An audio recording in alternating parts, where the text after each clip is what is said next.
Well, it is a brisk, early Boise National Forest morning. Late March 2013. Familiar sign. This means we're in the right place.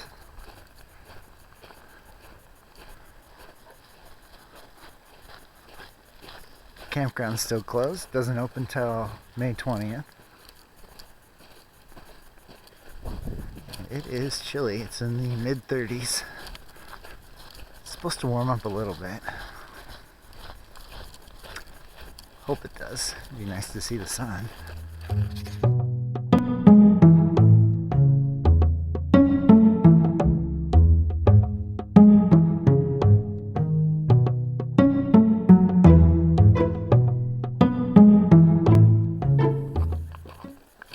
Getting closer to the actual trailhead, you've got to hike in through the length of the campground and then towards sort of like the north side of the campground. Exit sort of the campground, and then you'll come across this sort of like trailhead parking area.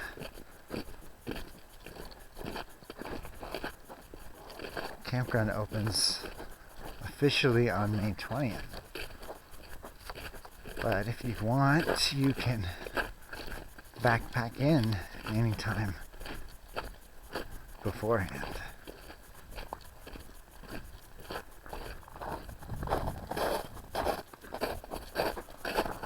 Oh, actually I was wrong. There's still a bit more of a hike to go. This is just the campground host site. Pretty sweet little spot. Gotta hike a bit more. Bonneville's a pretty good sized campground. Pretty popular too come summertime. Kinda hoping the larger pools are good to go today. That'd be really nice. I'll set up with a thermometer.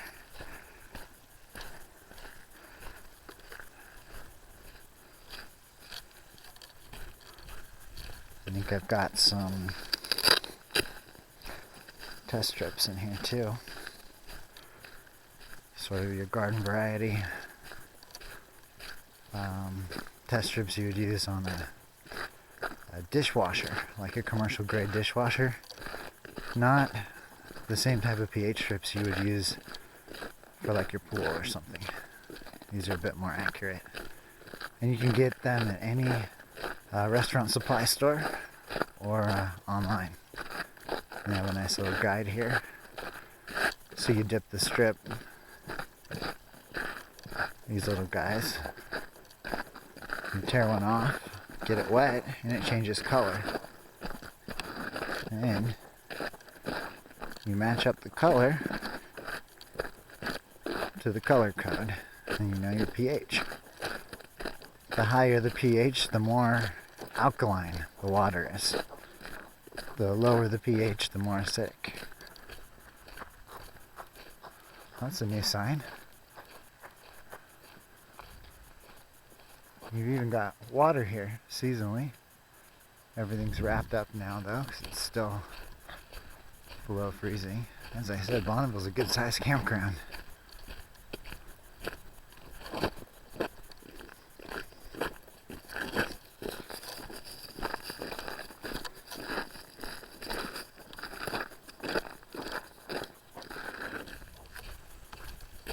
Here's the official trailhead parking.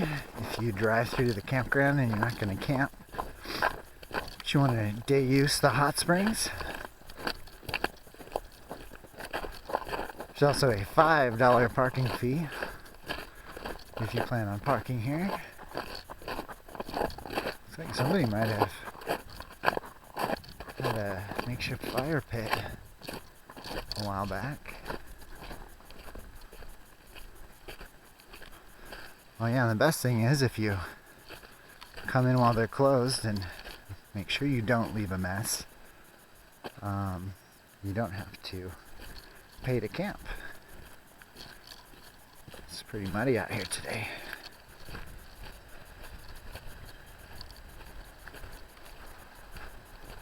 should be noted, this is a non-motorized trail.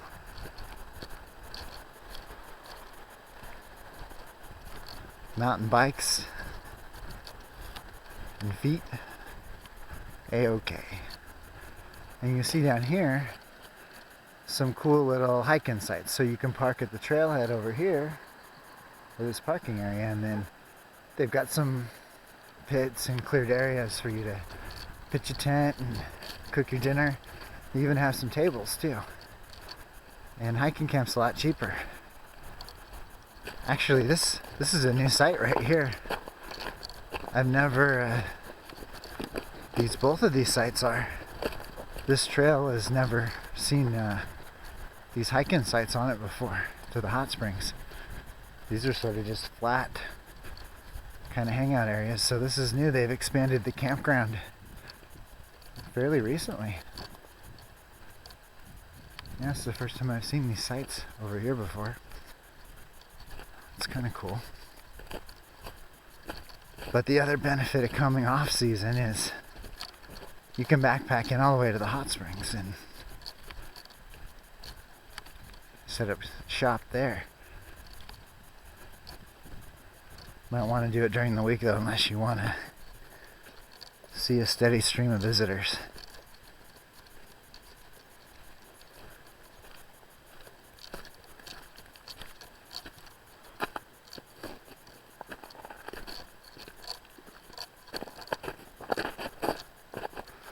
Kind of regretting not bringing the trekking poles. Snow's thinning out as you get closer to the hot springs. That's the other cool thing about winter camping here, is there's not much snow, at least over here. You can see through the trees here the steam rising. I've seen probably, I don't know, 1,000 plus head of elk this morning. Unbelievable, really. It's just timing. There's a lot of green grass in the valley, which brings the elk down out of the mountains. It's a lot more tasty than dirty snow or nothing. And now you drop down to the hot springs. When the campground opens, it's a pretty short hike.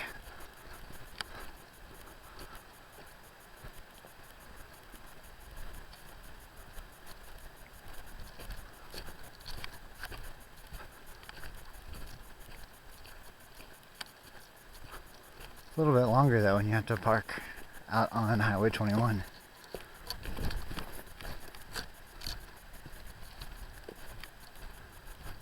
Might actually see some big game around here.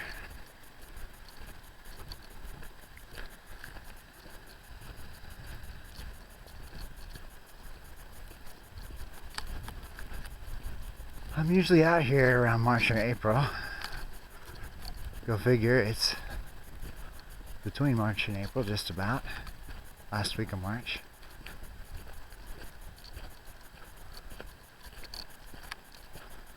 This is always a sight for sore eyes.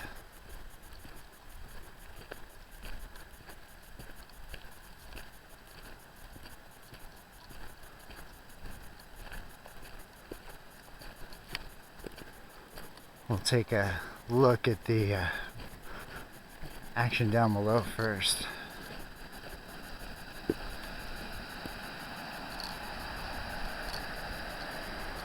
Very strong sulfur smell here.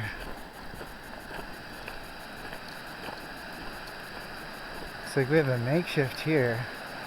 It's so sad to see the big giant guy gone. Right there where we're looking right now, you can see there's not much of anything. That used to be one huge big pool. It was something else. It was one of the first hot springs I've ever seen in the late 90s. It was so massive. There might be some action around the bend, and doesn't look too good down there though. It looks pretty silty.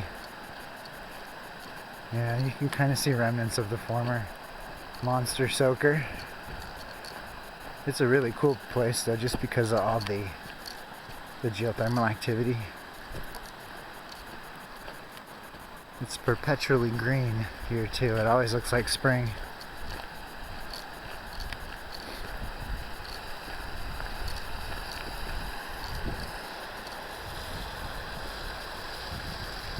Got the sun finally peeking its head up. Thank goodness. Extremely chilly this morning.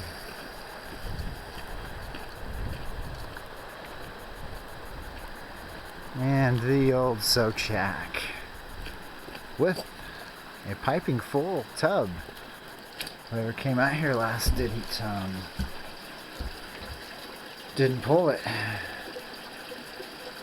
I'll have to check the temperature.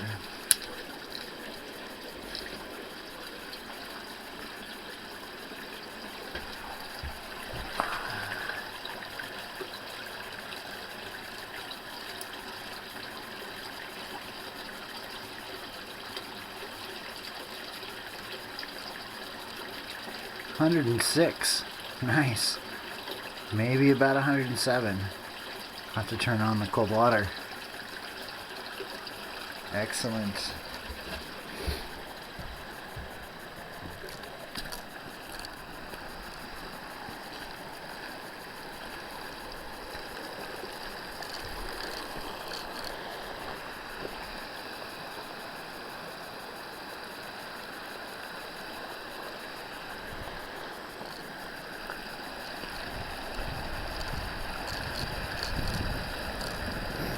Tread lightly out here, folks.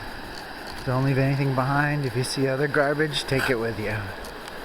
These places are just too rare and unique and special. Maybe, you know, it might be possible to have a soak over there. It looks pretty algae-fied.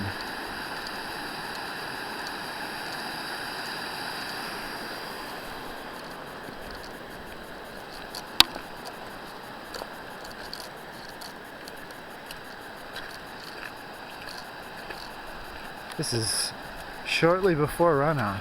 Oh, somebody had a little bit of a fire down here. The pools down here look kind of improved too.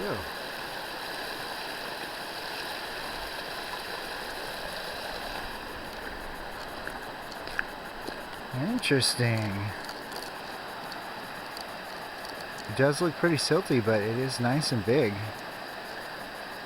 Well, I'm gonna have to jaunt down there. Alright, so there's Bonneville 101. Pretty awesome place. Lots of photo opportunities, lots of steam. It's starting to rain a little bit. I don't think it's gonna go too far.